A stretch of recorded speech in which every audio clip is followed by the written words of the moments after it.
Salut les gars. Salut les amis, comment vous allez aujourd'hui? Alors, je suis super contente de vous retrouver sur ce podcast. Bienvenue sur Destination, ton podcast pour parler de running, de dépassement de soi et de parcours de vie pour avancer tous ensemble vers notre destination. Alors, pour ceux qui ne me connaissent pas, je m'appelle Emilienne.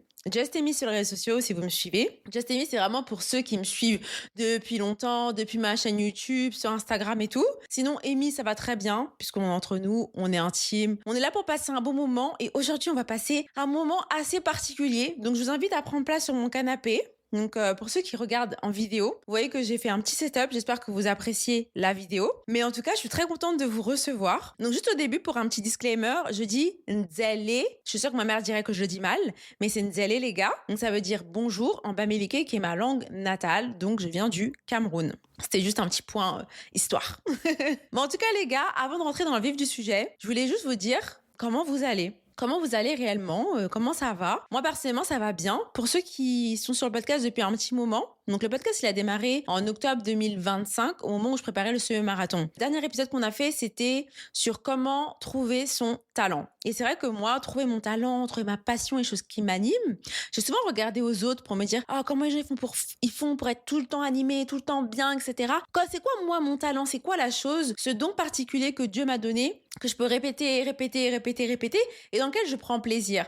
Donc, la course, forcément, parce que là, je suis là pour ça, on parle beaucoup de courses, mais j'ai trouvé mon second talent, donc vous irez l'écouter dans l'épisode 8, c'est celui qui est sorti juste avant les fêtes, et donc ça fait un petit moment qu'on s'est pas retrouvés, vous m'avez manqué, j'espère que je vous ai manqué aussi, parce que pour moi, c'est un honneur et un réel plaisir d'être dans vos oreilles, et à chaque fois que je me pose pour faire un épisode de podcast, je me dis... Quelle grâce. Vraiment, je suis trop contente. Genre, c'est vraiment un moyen de communication que je trouve super sympa parce que tu peux être super intimiste avec les gens et puis vous êtes vraiment posé. Alors moi, ça me fait un peu bizarre parce que ça fait longtemps que je suis plus sur YouTube. Donc, ça fait longtemps que j'ai pas parlé face caméra. Je peux juste pour vous dire que ça fait au moins je sais pas combien de prise. Je trouve ça super intéressant, le podcast, parce que ça t'amène à pouvoir parler beaucoup plus longtemps, parfois de sujets très précis et très profonds, tout en créant une proximité assez sympa parce que être dans les oreilles de quelqu'un, c'est quand même un truc de fou, hein. Genre, parce que les gens d'habitude, ils écoutent la musique. Donc, si quelqu'un écoute ton podcast, c'est déjà que ta voix est très bien. Mais au-delà que ta voix est très bien, vous êtes potentiellement très intéressés. Bon, Amy, tu parles beaucoup.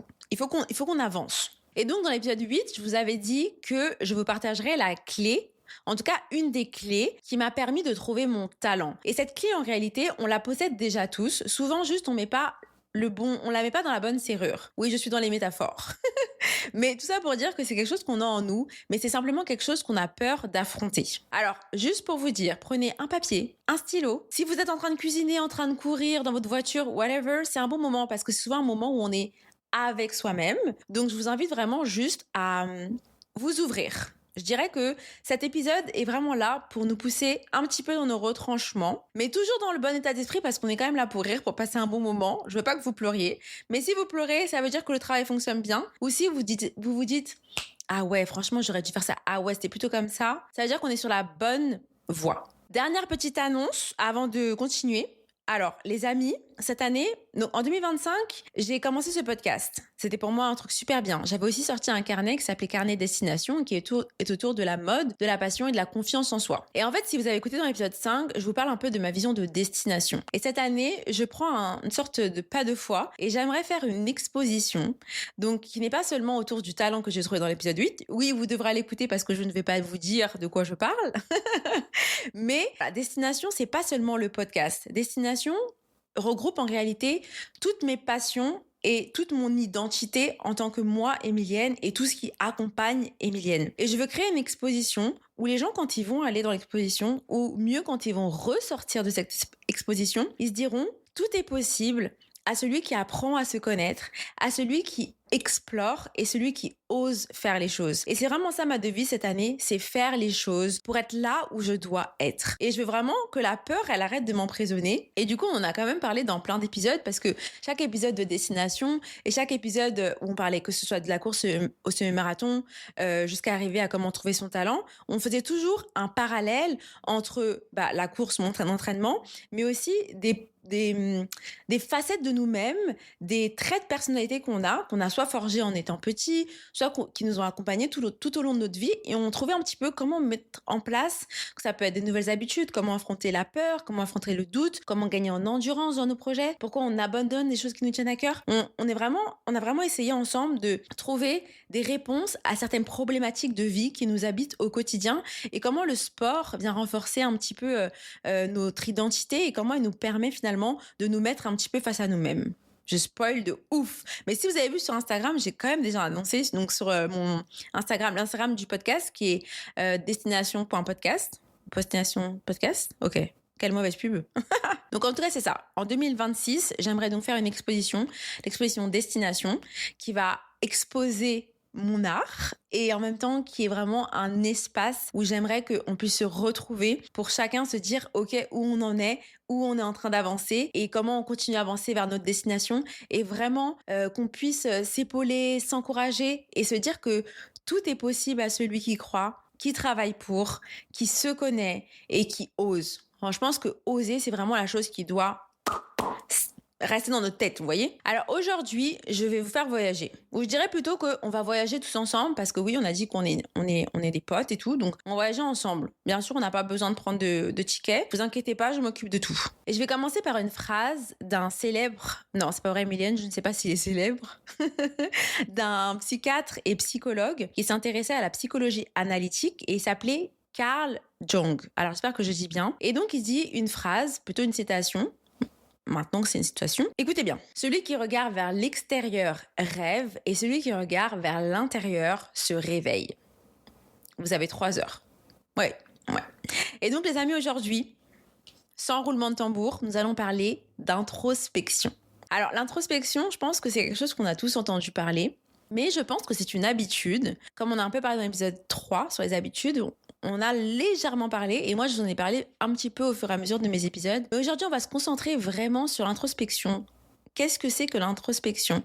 Et comment ça peut radicalement, vraiment sans euphémisme, changer notre vie. Oui, parce que pour ceux qui ne me connaissent pas, je suis un petit peu dramatique, donc des fois j'extrapole les choses. Mais pour de vrai, l'introspection a un pouvoir sur notre vie, parce que bon, je spoil j'avance un petit peu trop vite parce que je trouve que ce sujet est super intéressant. C'est vrai, le fait de se connaître, je pense que toute notre vie, on essaie d'apprendre à se connaître. Mais l'introspection demande beaucoup de choses qu'on va voir ensemble. Alors, si vous vous rappelez, tout à l'heure, je vous ai demandé une question super simple quand j'ai commencé l'épisode et je pense que on le fait tous un petit peu. On dit salut, ça va? Et je vous ai demandé comment vous allez. Genre, comment vous allez vraiment? Et ça, c'est une question qui peut paraître super banale, mais je vous promets que quand vous vous posez cette question à vous-même, c'est vraiment life-changing. Moi, j'ai pris cette habitude quand je me réveille parce que, en gros, il y a un truc bête, mais moi, je ne sais pas préparer mes affaires à l'avance. Dans le sens où je m'habille en fonction de mon humeur. Alors, je ne sais pas si c'est une bonne ou une mauvaise chose, mais moi, je m'habille vraiment en fonction de comment je me sens. Donc, et quand je me réveille, la première chose que je me dis, comment tu te sens, Amy?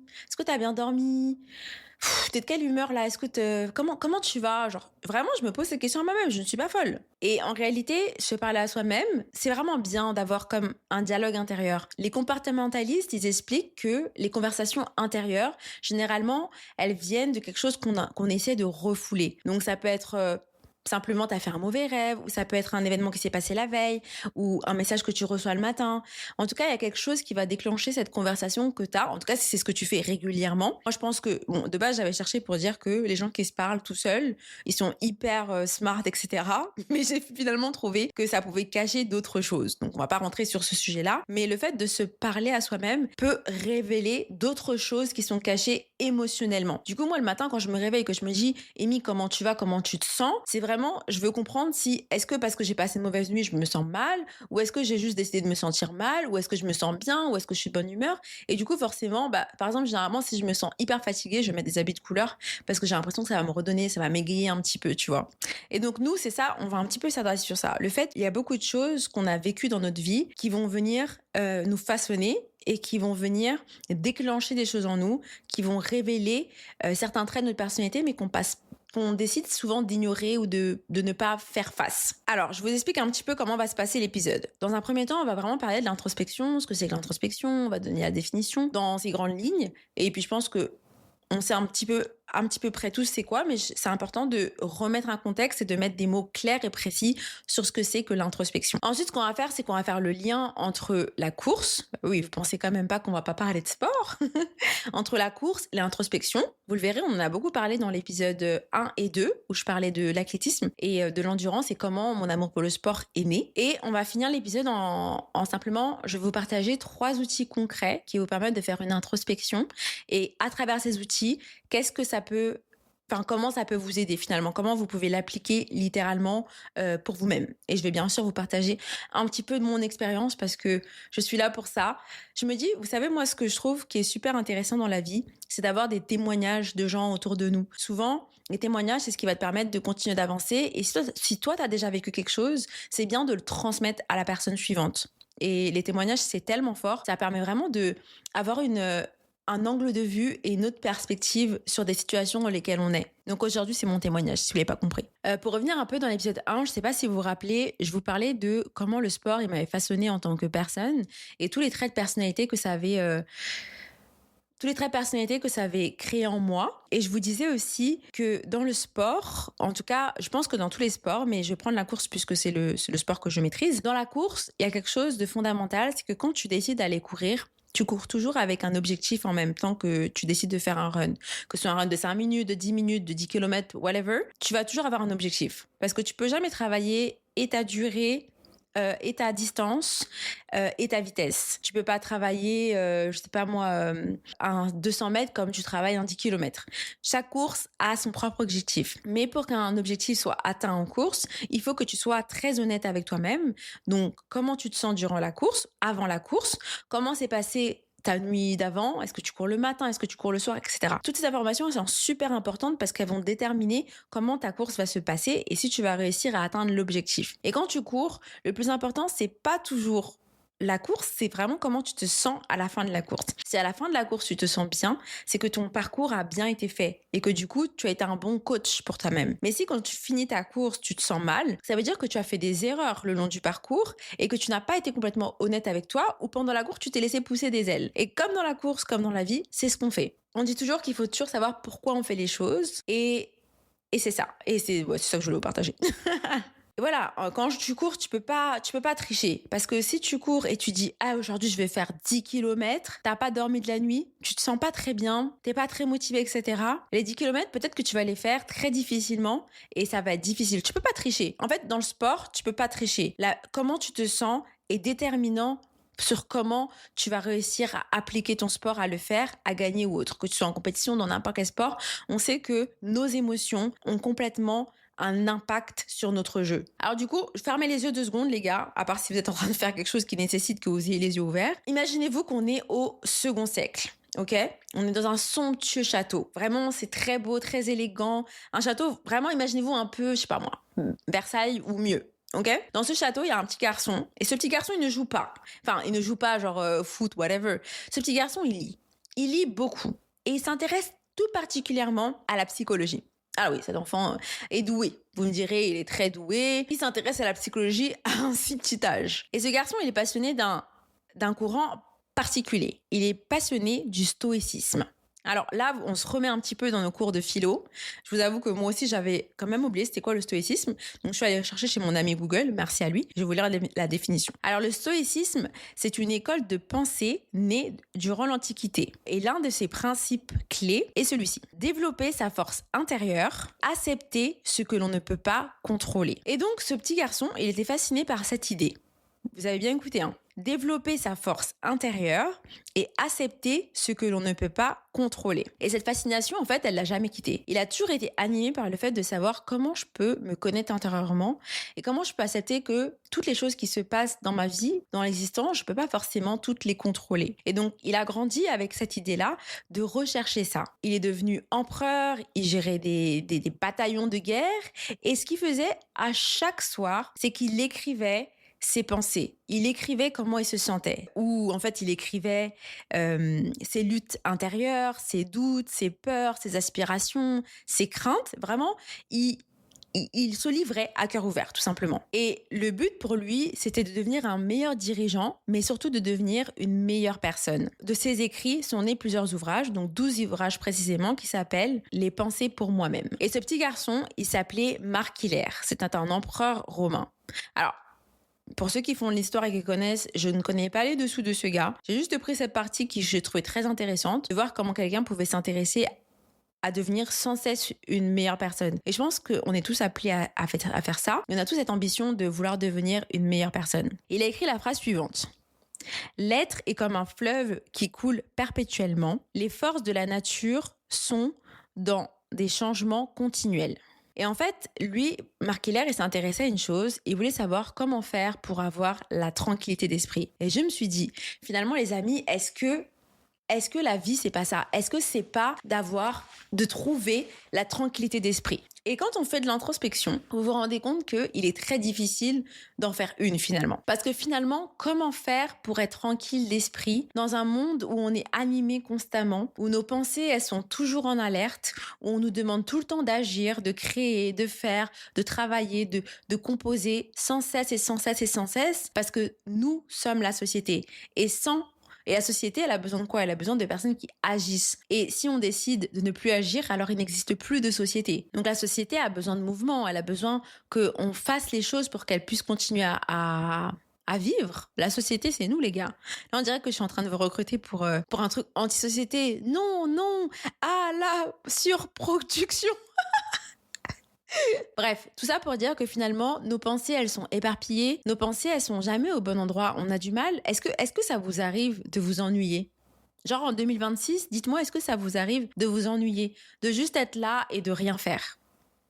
Franchement, soyons honnêtes, moi ça m'arrive très très très peu, mais j'essaie à me forcer à m'ennuyer. Par exemple, on va dire quand je vais faire à manger, je vais rien mettre, je vais pas écouter de musique, je vais pas mettre de film ou quoi que ce soit. Je vais juste être moi avec mes ingrédients et parfois je me parle à moi-même, comme je le disais au début. Je suis pas folle, c'est juste que j'ai un imaginaire très très développé. Et en fait, l'introspection, c'est ça. Elle nous demande d'être complètement à contre-courant de ce que la société nous demande. Donc, d'agir. Elle nous demande de faire une pause, de prendre un step back, vraiment de se poser comme ça et se dire, toi, t'es qui, toi? Je suis Pamela. C'est la seule rêve que je connais. Elle nous demande simplement de faire une pause, de ralentir et de se poser des questions honnêtes. Il y a une phrase que Descartes, il dit, je pense, donc je suis, et il nous rappelle une chose essentielle, le simple fait de douter prouve notre existence. Donc, pour moi, l'introspection, ça va être exactement ça. C'est finalement un acte conscient entre le doute et la lucidité. Si je doute, je vous lis ce que j'ai écrit parce que c'est dur de le dire comme ça. Si je doute, je dois être pour avoir pleinement conscience de moi et faire face à moi. Ok? Désolée, là on part en cours de philo. Accrochez-vous, mais restez avec moi. Le verbe introspecter, il a d'abord été utilisé dans un contexte d'examiner attentivement ou de se pencher sur quelque chose. Le sens plus introspectif du terme introspection, c'est celui de se tourner vers soi-même. Et avec ce terme-là, on va explorer davantage nos propres pensées et nos émotions. Au début, introspecter, c'était plus être attentif à quelque chose, regarder de plus près quelque chose, mais c'était pas forcément soi-même. Et introspectif, c'est vraiment le fait de s'arrêter et regarder à soi-même. Du coup, sortir de ces pensées que l'on ressent. Donc, faire plus face à nos émotions. Et plus on fait de l'introspection, plus on comprend nos émotions et donc plus on se connaît. Comprend comment on peut réagir face à telle ou telle situation. Ok, maintenant qu'on est clair sur l'introspection, qu'on a mis en contexte un petit peu comment on faisait introspection, on se met en retrait, on sait ça veut dire quoi, introspection.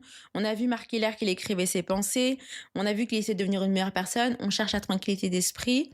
Maintenant que tout est clair, est-ce qu'on peut continuer? Est-ce que vous me suivez toujours? Est-ce que vous êtes prêts?